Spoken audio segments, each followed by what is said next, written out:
Со мерки и програми владата најави дека ќе се обиде да ги задржи неквалификуваните работници во Македонија. Најавата од Германија дека годинава ќе бара 50.000 работници од Балканот го вклучи црвеното светло во владата.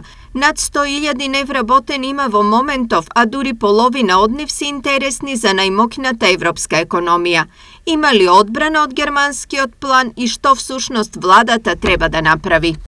Па прво треба да сме реални дека тоа не е едноставно решение, не постои за тоа. И тоа го кажуваат искуството и од другите земји од поранешниот Советски сојуз што влегува во ЕУ, дека не е едноставен процес. Треба реформи, а реформи во сите области, најпрво во образованието.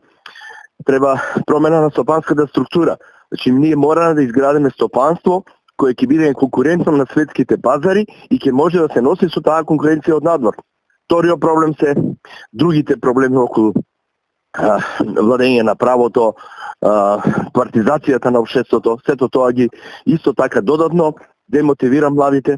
Во контекст на овој проблем е и растот на минималната плата која од пролетва треба да изнесува над 20.000 денари. Дали ова е доволно барем дел од работниците да се предомислат и останат во државата?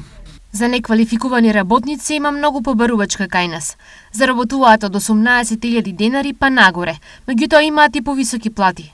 Зависи од секторот што работи, зависи од условите во кои работи, ризикот, изјави министерката за труд и социјална политика Јованка Тренчевска.